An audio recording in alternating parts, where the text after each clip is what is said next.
Pare ko, nagsasawa ka na ba sa kapapalit ng iyong speakon sa speaker mo? Eto na ang solusyon.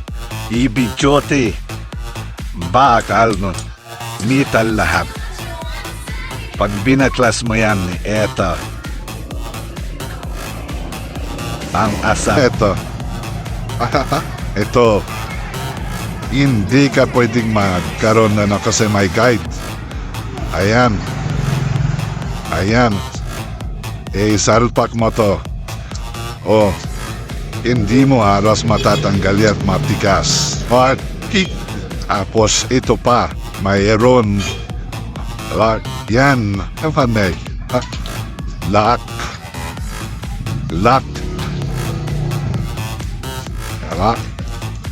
Oh, ayan. At ito, napunot mo pa. At ang maganda pa rito, anong kapal ng kanyang mga, metal tsara ito, hindi plastic, PVC, PCB. Ayon, pagkayanin na simbol, eto, itatakip mo lang ito. Kaya ito.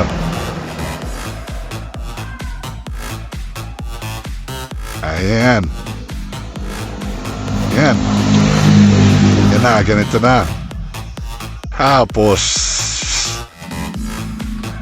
mayroon parang isang lock. Yan. At ito ang thread.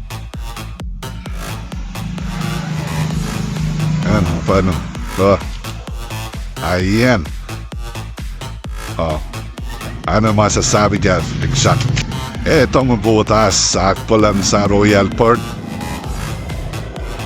Pwedeng mataba, pwede itong gawing power supply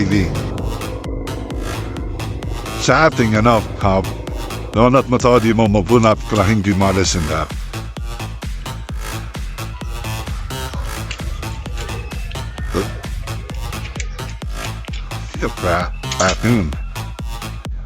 Apat at pwedeng ayan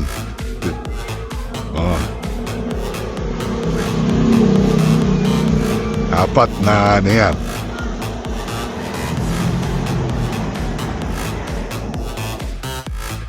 land loads. Ito mga loads ang heavy duty speakon metal. Eto. Ayan. Judy to. Ito kong katakin. Tapos aros pass. Ito ang pinaka-the best sa ating speaker. Really good.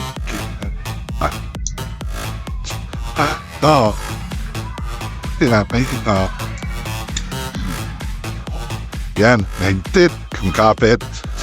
Ito may guide, may polarity, guide. Ito yung guide. May guide siya, may guide. Ayan. Kaya hindi ka magkakamali pag pinasok. Ito ang gagamitin ko sa speaker pa pan bass. Tapos nakumulang ito. Kahit di mo pa may sagat, di mo na maupot yan. Di mo maupot kahit na anong gawin. Ito pagbubuksan mo. Kahit na siya wala siyang lock, hindi mo halos matanggal.